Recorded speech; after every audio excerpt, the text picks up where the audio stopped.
Live from KSAT 12, the 6 o'clock news starts right now. Water levels are dropping, which means there are fewer places for boats to drop into the water. This is happening at Canyon Lake, and according to water data for Texas, water levels are 3% lower there than a month ago, causing some boat ramps to close. Alicia Barrera visited Canyon Lake, where she spoke to visitors and a business owner on the changes they've noticed. Coming out to the lake. It's the best, going out on a boat. During the summer, Mary Boyd and her family launched their boat every weekend at Canyon Lake. And although the water level is down to 903.49 feet, they're happy.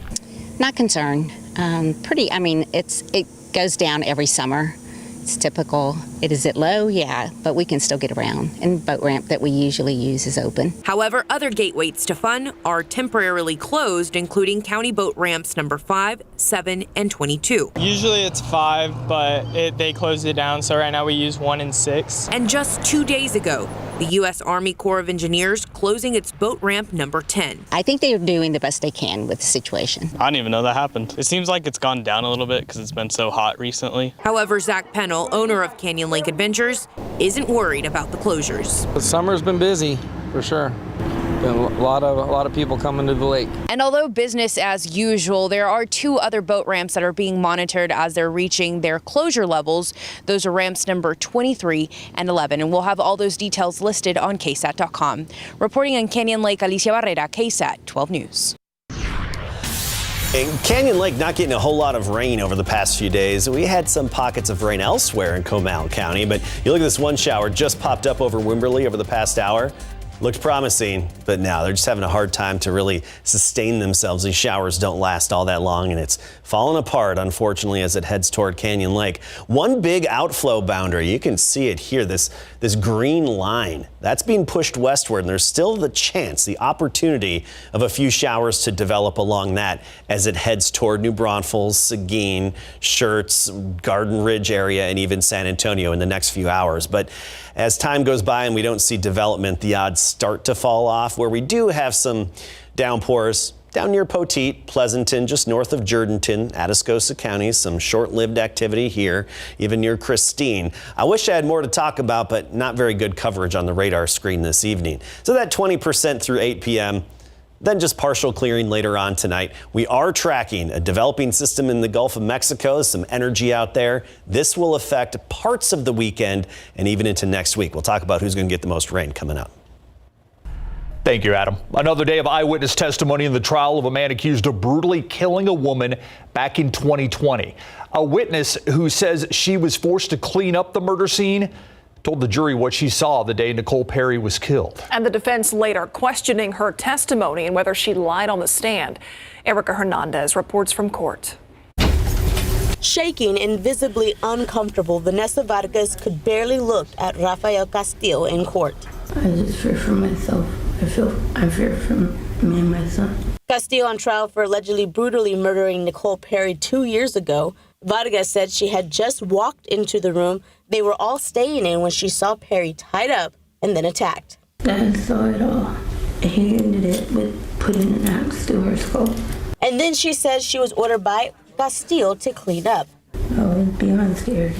Well, Vargas' testimony comes in question when another witness takes the stand, Maggie Vela. Vela said that Vanessa had confided in her and said that she had held a gun to Nicole's boyfriend's head, something Vanessa denied doing on the stand.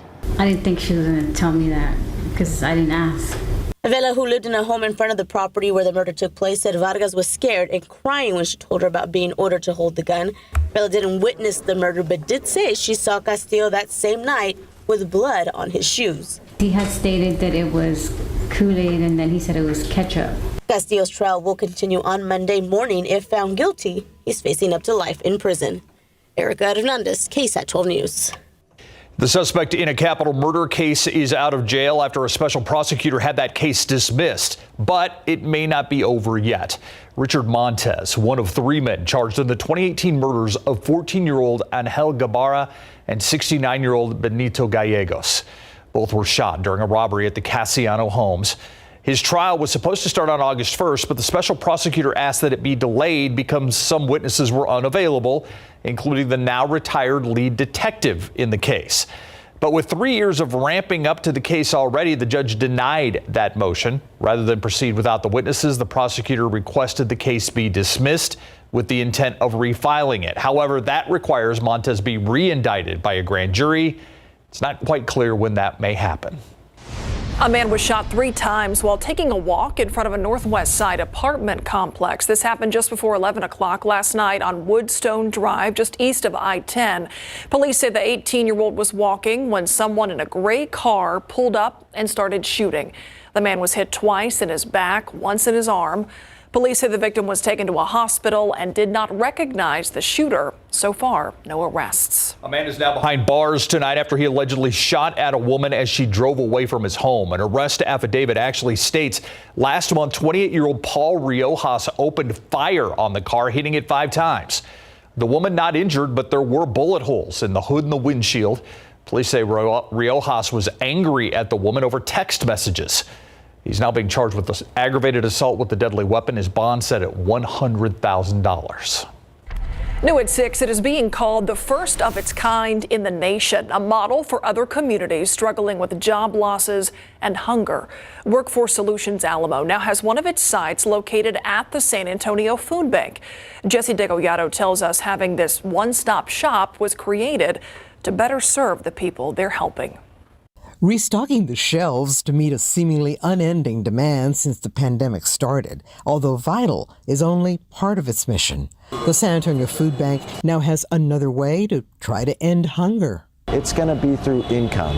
When we can raise the wage in a household, they're less likely going to need the food bank. We think that we're the food for the lifetime in terms of providing opportunities for people. Both formally announced what they've already been doing for several weeks. Workforce Solutions Alamo is now on site. It's upstairs at the food bank where people can look for work and learn basic job skills like how to use a computer, while also getting the food assistance they need for their families, all in one place, especially for those who can't afford bus fare, much less gas money. Alice Rosas, who works at the food bank, says she knows what that is like. They're glad, they're happy, like, yes, I can do everything here in one place. The partnership between the San Antonio Food Bank and Workforce Solutions Alamo is an example of a new expanded approach of helping people they serve. How do we help families in a much more profound and essential way? Help and hope. That's what I call it. Jesse Degollado, KSAT 12 News. And now we move to a new survey we're conducting on KSAT.com. We want to hear from you. Are you seeing higher prices on your utility bill? Between dealing with inflation and this Texas heat, along with CPS Energy recently increasing rates for its customers, how are you doing it? How are you getting by? Is this increase affecting the way you prepare to pay those utility bills? Let us know with the 5-question survey that we have right now on our website's homepage. Well, for the first time in more than a decade, the United States has an active case of polio on its hands. And while one case may not seem like much to concern yourself with, especially as we come out of this COVID pandemic, some doctors really are worried. Ursula Perry reports there was real fear that polio could get out of control quietly and quickly. One case of polio, one case too many. That's the word from the CDC and local doctors who worry this permanently disabling disease will spread far easier than even COVID. This isn't seasonal flu where you feel crummy and you get to watch some black and white movies for a week. This is paralysis. This is respiratory failure. This is death in a significant number of people who get polio. In the late 1940s, polio disabled 35,000 people a year. Then came the vaccination campaign that all but eradicated it. The case in Rockland County, New York, is in an area where only 60% of residents have been vaccinated for polio, as compared to the nationwide average of 93%. It's like playing whack-a-mole. We keep hammering each individual topic rather than just focusing on necessarily vaccines across the board as a real beneficial public health tool. Yeah, take advantage of all of them. You're going to need them. Exactly. It's important since about 3 in 4 polio-infected people don't have any symptoms, but they still can spread the virus to others. The rest get a sore throat or a headache that is usually dismissed as something else. It's a recipe for spread among the unvaccinated, undervaccinated, or immunosuppressed. Maybe people who are born and raised in areas where polio is still circulating. It may be U.S. citizens who are going for a vacation or going for a mission trip, and they're not themselves protected, and they bring it home with them. The doctor says these small polio portals of entry could be real trouble. They'll explode unless we keep our vaccination levels where they should be. Right now, the CDC is considering adding an extra dose for those who may be at risk. If you're unclear about your vaccination status when it comes to polio, you need to talk to your doctor and see about getting one. Ursula Perry, KSAT 12 News. Check out traffic on this Friday. We're going to go to 1604 and Bandera Road, where there's already some construction taking place. Also something taking place off to the right side. It actually looks like a cement truck and some other car there, and San Antonio police blocking off the area so people don't make what looks like already a fender bender worse. Again, this is 1604 at Bandera Road. It is time to get out and about for the weekend, but TxDOT crews will be out there too, working on some projects, which means some areas will be shut down. Here's Stephen Cavazos to help you navigate. If you have weekend plans to take you in and around the Alamo City, make sure to plan your commute ahead of time. We can expect several active construction spots to be active throughout the weekend, so let's go ahead and take a look, see what you can expect. We're first going to start here, actually, off I-35 over on the northeast side of San Antonio. This is something we want drivers to be prepared for because it's work that's been taking place since Sunday, August 7th, and the work's actually going to continue up until Saturday, August 13th. 9 in the evening to 5 in the morning is when you can expect that work to take place. You can see a right lane closure on I-35 southbound Frontage Road. That's going to be from Randolph Boulevard to Frat Road. And the work will continue the next day over here off Loop 410 on the west side of San Antonio. Barrier work will begin on Saturday, August 13th and last a full week up until August 20th. It will take place during the day, so make sure to watch out for those crews from 7 in the morning to 5 in the afternoon. And it's during that time we're going to see a full closure of the northbound entrance ramp from Marbach Road. Let's take another look at what you can expect on Monday, actually. Loop 1604 on the northwest side of San Antonio. Lots of work takes place there, but barrier setting is what we're going to see. That will last all the way up until Monday, August 15th. Should be finishing around 3 in the afternoon. During that time, an alternating westbound Frontage Road lane closure is what you can expect from I-10 to Bandera Road. That's State Highway 16. But of course, that information along with other areas is posted on our website. You can grab those phones, scan that QR code. That will take you directly to the KSAT traffic page, and that has the list of all the closures taking place in and around the Alamo City. The world's largest timed film festival coming to San Antonio. How this event will help grow the film industry within our community. Coming up.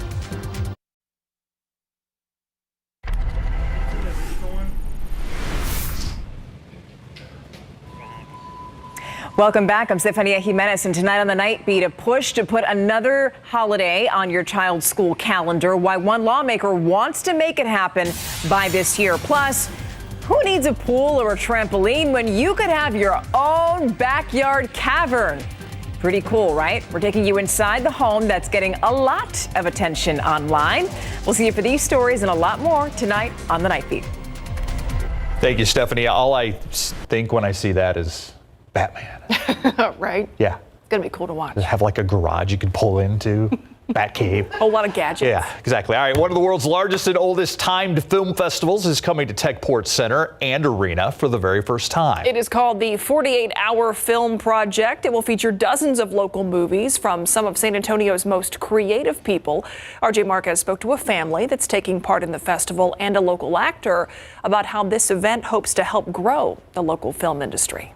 You never know what's going to come on the screen next. It's become a family tradition. For the past 8 years, Randall Anderson and his kids have written, shot, and edited a short movie for the 48-Hour Film Project. We've tried different things through the years. More so than probably making a really quality film, we try something that's entertaining and fun. Filmmakers have 2 days to complete their short movie. They randomly draw a topic and are given a character and prop to use throughout the competition. One of the judges for this year's festival is San Antonio native Jesse Borrego. When you have an event such as this, you're able to exemplify all of the talent that we have here. Borrego says this is an important step for homegrown artists looking to put San Antonio films on the map. Because of our culture, because of our history, but also because of our talent base, that we are capable of that, of achieving that, at a world stage. 27 teams will compete in this festival. These are all San Antonio area filmmakers that will get the opportunity to showcase their work here at the Techport Center and Arena for the very first time. To see events like this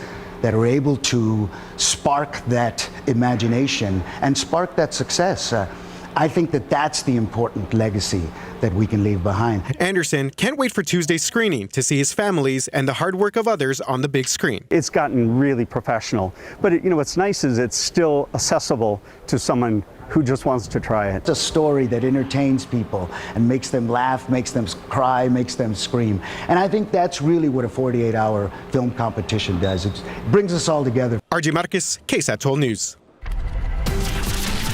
Let's take a look outside with live cam. Another day and another round of activity on the radar. Yeah, just not quite as widespread as we saw yesterday, Adam. Yeah, not as much coverage. I mean, a few lucky folks out there, but it's few and far between. We did actually have a shower right over the airport earlier today, giving us 0.02 of an inch of rain, and it caused the temperature to go from 97 to 84. Then it went back up to 99 pretty quickly. So let's talk about this weekend. We have some updates for you. Mainly dry tomorrow. Okay, Saturday, just like today, a couple of rogue pop-up brief showers, but by and large dry. Then some widely separated showers and a few storms on Sunday.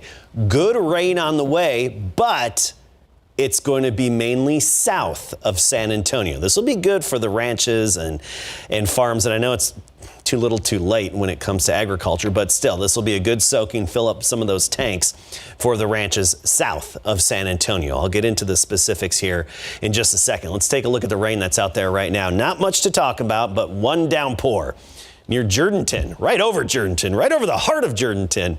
Nice downpour. This could give you a quick 1/4 of an inch, possibly a little bit more. You widen out the view a little bit more elsewhere in Atascosa County, but not much left over. Just north of Tarpley, we have a little bit of activity as well. And that's pretty much all we have to speak of out there right now, at least for the time being. There's one outflow boundary that's moving westward from Seguin, just moved through Seguin. That could kickstart a shower or two within the next hour, but we'll keep an eye on it. Right now, it hasn't developed anything. This is what we're watching. See this broad area of shower activity in the Gulf of Mexico, especially this little swirl south of New Orleans. That's likely to track westward, and particularly Sunday, Monday, and even on into early Tuesday, bring some good moisture to some parts of South Texas. Now, it's going to be concentrated a little bit more, so it should funnel most of that moisture farther south of Highway 90. So let's talk about it, and here's our future cast. And I'm going to go through this pretty quickly in the days ahead. Let's start with tomorrow. 1 or 2 hit or miss showers, just like what we had today. Mainly dry, not a big deal. We get into Sunday, and that's when we look at some increasing chances later on in the day, but most of the activity south of San Antonio. We're talking Dimmitt, LaSalle, McMullen counties, even Zavala, Frio County, southern Atascosa County. And that's going to be the case on into Monday, then lingering into early Tuesday. So these are the rain chances tomorrow, pretty slim. We're talking about 20%. But Sunday and Monday, up to about 40% locally by the afternoon and early evening. But we're talking 70% for Crystal City, Carrizo Springs, Cotulla, Tilden, Fowlerton, Beeville. You get the idea.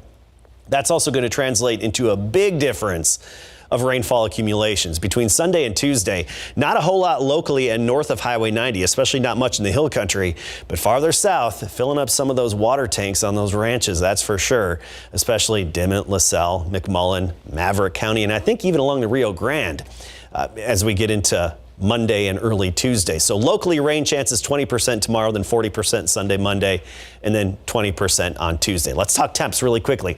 99, that was our high today. A whopping 0.02 of an inch of rain in the bucket at the airport. 90 Bernie now, 95 Rio Medina, 100 in New Braunfels. Uvalde at 94, Pleasanton 85, some rain-cooled air in Pleasanton. And we'll start the day tomorrow at 76.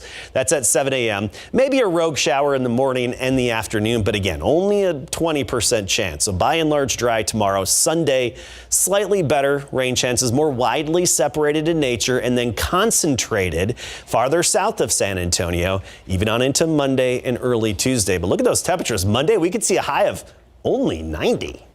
What? Well, I know. 90 degrees? Man, how good is that going to feel? Yeah, that'd be awesome. Thanks, Adam.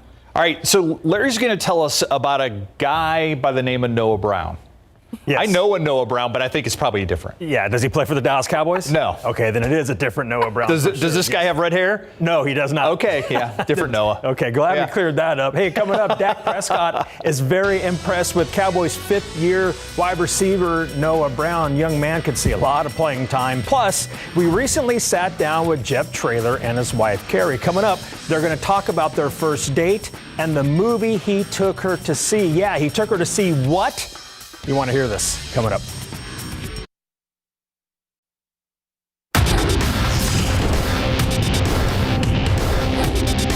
Yeah, I think he just misses us. It's okay. I think he just misses us. So we miss him too. That was Dak's response when asked about Broncos linebacker Randy Gregory, who didn't suit up Thursday, but still he had a lot to say to his old teammates in Big Board Sports. Camping with KSAT, powered by Davis Law Firm. The Cowboys and Broncos put on a good show for the fans yesterday at their joint practice at the Broncos training facility in Colorado. Fifth-year wide receiver Noah Brown is having an impressive training camp at a position of dire need for the Cowboys. With Michael Gallup and James Washington out with injuries, the competition behind C.D. Lamb is wide open. And so far, Brown has answered the call, says quarterback Dak Prescott. Noah's a guy that you give him an opportunity, and he's done it for going on 6 years now. You give him the opportunity, he's going to take advantage of it, and today was just another showcase of that. As you said, he's had a great camp. I've been showing up, playing every position that we need, and then obviously he gets in there with us in the first group and comes out today and does exactly what he's been doing, just consistent, great for young receivers to follow, great for young receivers to learn, great for young receivers to see how to practice, and that's what he means to this team, and just great that he's just continuing to get to showcase what he's got and what he can do more and more. Denver had a tough time blocking Cowboys linebacker Micah Parsons. He got in the backfield a lot and pulled up plenty of times before getting to Russell Wilson and the other Denver quarterbacks. Now, the Houston Texans held a walkthrough today ahead of their preseason opener with the New Orleans Saints. Head coach Lovie Smith was asked what does he want his team to achieve tomorrow night. That's pretty simple. We haven't tackled full speed. We haven't put anybody down. We haven't been, cut blocks. We don't cut below the knee. Just finishing plays, playing against another opponent, just that competition. I see preseason games, it's all about the regular season, getting ready for Indy. And so I want to see the guys in as many situations as possible, see how they react to it. Coach added that QB1 Davis Mills will face the Saints tomorrow night at 8 at NRG Stadium.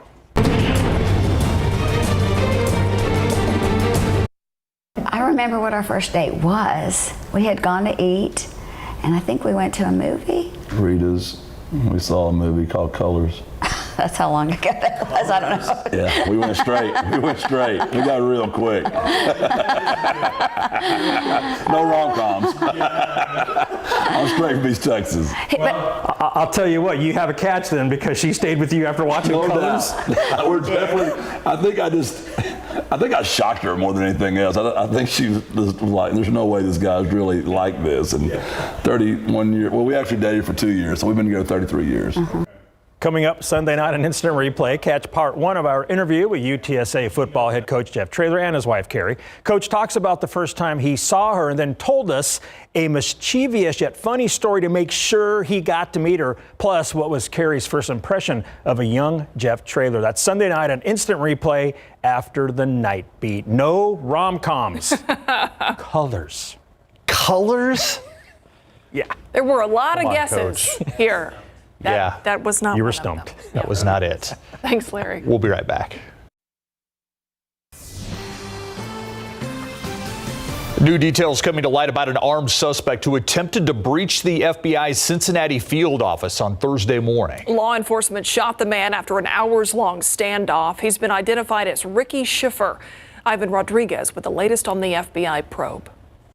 Ohio State Police have identified a man suspected of attempting to breach the FBI Cincinnati field office on Thursday as Ricky Schiffer. The FBI then contacted us, let us know what had occurred and what type of vehicle he had left the scene in. The Ohio State Highway Patrol says a car chase followed. The suspect finally got off the highway some 45 miles northeast of downtown Cincinnati. Then a standoff ensued, and the suspect, who was wearing body armor and believed to be armed with an AR-15 and nail gun, was killed. The FBI is now digging through social media accounts linked to the suspect. One profile bearing Schiffer's name recently made a, quote, call to arms after the agency searched former President Donald Trump's Florida home this week. Republican lawmakers and the White House expressed their support for the FBI and condemned the violence. All of our members of this committee are in full support of the men and women who every day work to keep our nation safe at the FBI and the Department of Justice. When it comes to violence of any kind, we will condemn it, including when it's towards the law enforcement. Friday, we learned Schiffer had served in the U.S. Navy from 1998 until 2003 as a fire control technician aboard a submarine. I'm Ivan Rodriguez reporting. The White House working on the release of Austin Tice, an American being detained by Syria. He is a veteran Marine Corps officer and freelance journalist who was captured in 2012 while reporting in Syria. A U.S. administration official said recently there have been several attempts to get him released. The source says there have been numerous direct interactions, but so far no progress. U.S. officials have offered to meet with members of the Bashar al-Assad regime, but Syria has refused to comply. A State Department official says Syria doesn't even acknowledge it has Tice in custody. A tax fraud case against the Trump Organization will keep moving forward. Today, a New York judge denied motions to dismiss charges against the former president's company and its former chief financial officer, Alan Weisselberg. Weisselberg and the Trump Organization accused of a 15-year tax fraud scheme. Prosecutors say that scheme let Weisselberg evade taxes on more than $1.7 million. The Trump Organization and Weisselberg have pleaded not guilty in this case. The judge said jury selection set to begin in this trial on October 24th.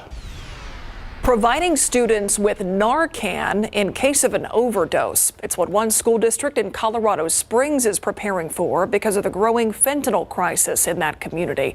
Harrison School District 2 has ordered Narcan in bulk that's set to be delivered in the coming weeks. The district plans to train staff on how to administer Narcan in case of an overdose on campus. Now, this is not a problem that schools there have already been seeing, but they hope to be ready just in case.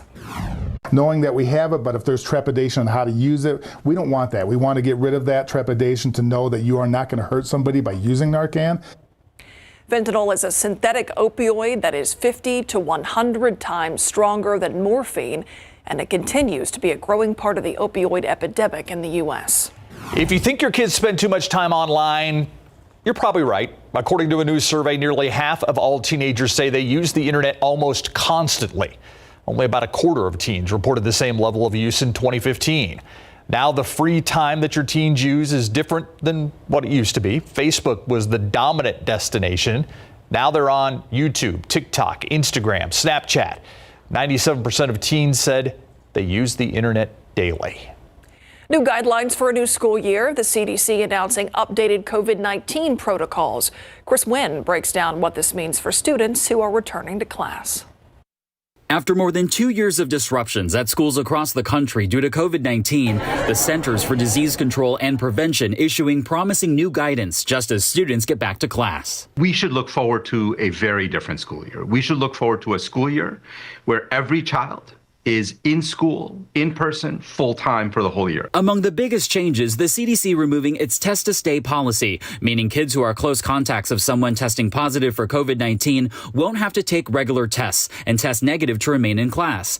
Also gone, social distancing recommendations like keeping classes separate and people 6 feet apart. It is much more possible now to live life, to do the things that matter to all of us, because we have the tools we need to do them, and we can do them safely. Students and staff also no longer need to quarantine if exposed to COVID-19. The CDC recommends wearing a mask for 10 days and testing on day 5 after exposure. The new guidance set to be implemented in New York City schools, the nation's largest school district. We're going to continue to do the things we believe is going to keep New Yorkers safe. This as a new Pediatrics Journal study shows nearly 30% of kids hospitalized for COVID-19 or a COVID-related condition called multi-symptom inflammatory syndrome in children had symptoms for at least 2 months after diagnosis, including fatigue, shortness of breath, and coughing.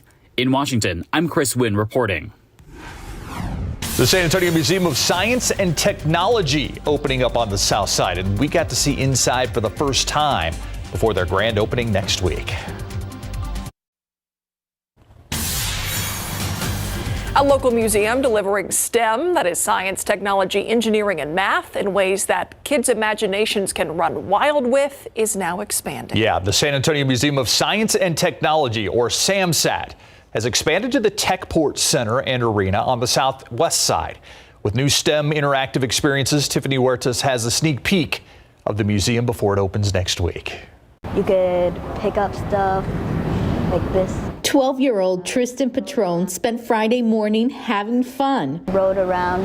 And learning. I love robotics and engineering and stuff like that. Tristan was one of the first kids to explore the new SAMSAT Museum at the Techport Center and Arena, Area 21. I heard about this and I was so excited to come. At the museum, you will find San Antonio technology. This is a prototype autonomous vehicle. It was the test bed that Southwest Research used to develop many of their algorithms and techniques for autonomous vehicles. You will also find an exhibit on space exploration created by the WEX Foundation. These exhibits here are demonstrating prior student projects. Sam Jimenez with the nonprofit hopes kids who visit get inspired. You too could be part of the space program. This augmented reality sandbox is a hands-on experience that allows you to create your own world, and it was created by a high school student who was an intern at SAMSAT. The goal is really very simple. We're in the inspiration business, trying to inspire children and young adults too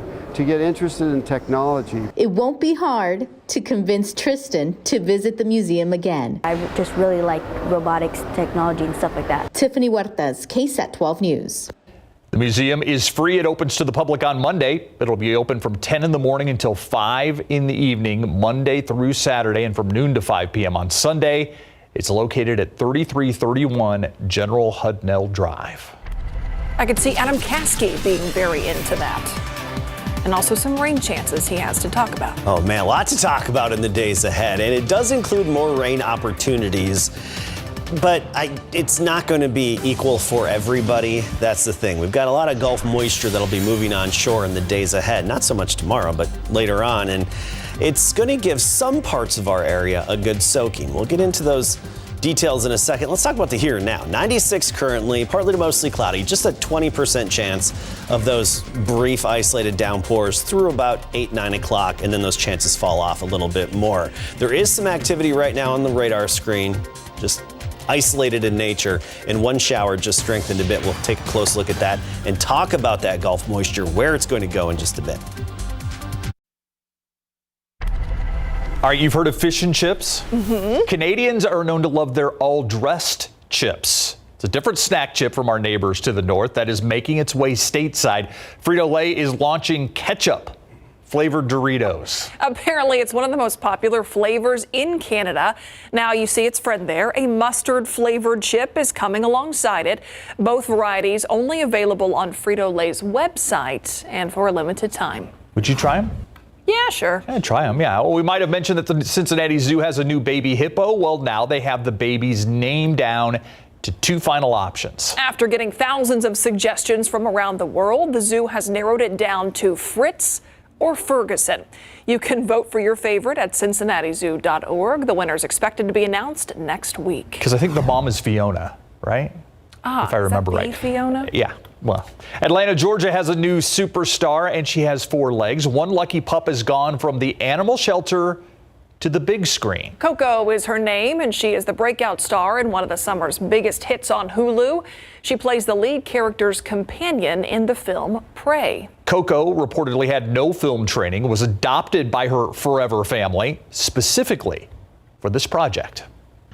It's Timothy, the hippo that we have here in Right. San Antonio. Fiona, I think, is the hippo in Cincinnati. And I believe they wrote to each other. Timothy tried to make a connection there for a while. Yep. Don't know how successful Timmy was. I don't think. Boy, Timothy, good luck there, pal. I don't think the hippo swept right. Wow, because of the, It's a day and age we're in. Big hippo Yeah.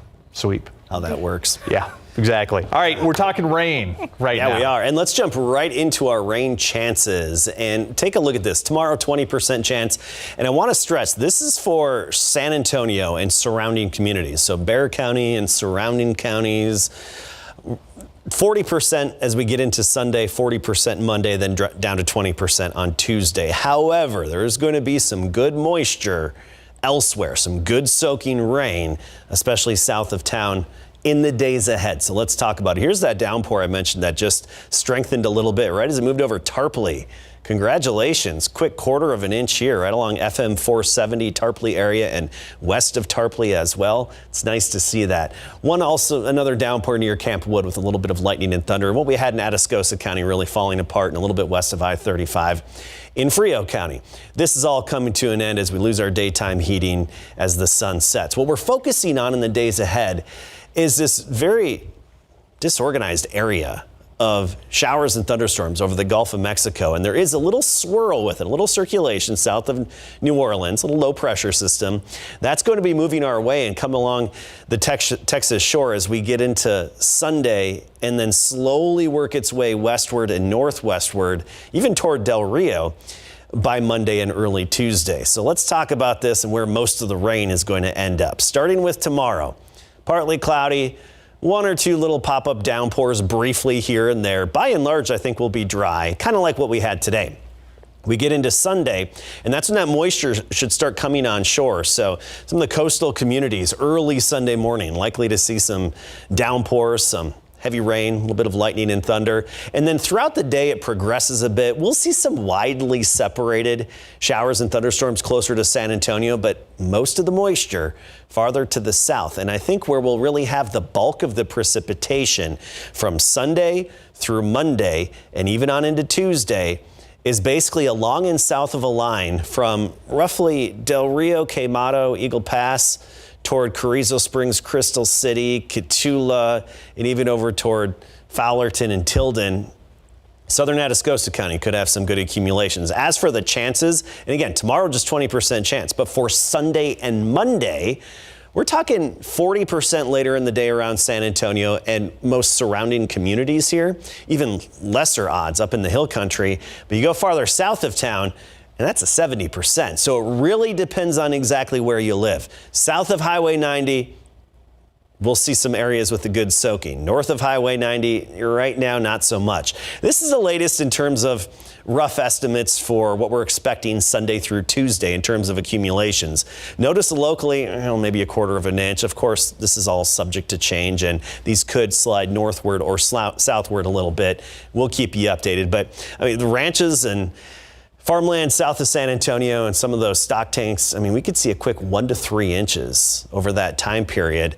Dimmitt, LaSalle, McMullen counties, even Zavala County, Frio County, Southern Atascosa County included there. So yes, some of us are likely to see some good rain. It's just not those of us necessarily here in San Antonio, at least not the way it stands right now.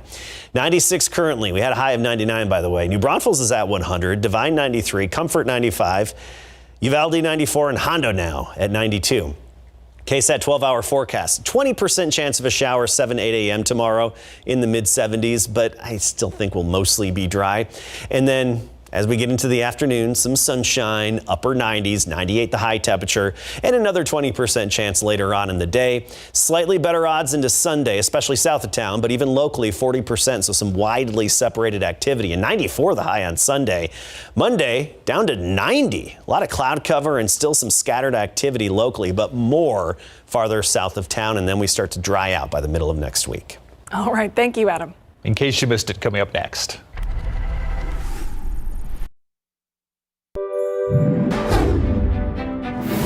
It is Friday, August 12th. San Antonio currently in the high risk category for COVID-19 transmission. As of today, the 7-day moving average is 810. But this week, the CDC has relaxed some of its guidelines, including no isolation for Americans, including the unvaccinated. For those who are testing at home, the CDC now says people should take up to 3 antigen tests to confirm a negative result. If your first 2 results are negative and you still have concerns, a third test should be taken 48 hours later. Police still don't know who pulled the trigger in a Northwest Side shooting. The trouble started around 11 last night at an apartment complex near Huebner Road and I-10. San Antonio police say someone shot at an 18-year-old man, hitting him 3 times, all while the victim was walking on a sidewalk. Police say that man did not recognize the shooter. Salman Rushdie, the author whose writings led to death threats from Iran back in the 1980s, stabbed in the neck today as he walked onto a stage. An Associated Press reporter saw it happen and says a man stormed the stage and began stabbing Rushdie before being restrained. Rushdie, who is 75 years old, wrote the book The Satanic Verses, which many Muslims consider to be blasphemous. He was one of the greatest players to ever wear an NBA uniform, Bill Russell. He passed away back on July 31st. He was 88 years old. He won 11 titles, 5 MVP awards with Boston, and now the NBA has one more award for Russell. His number 6 will be retired across the league. That means nobody in the NBA will wear number 6 ever again. The league will also honor the most successful player in the league with a clover-shaped logo with a number 6 on it. And all the players are going to be wearing a patch this year on the right shoulder of their jerseys.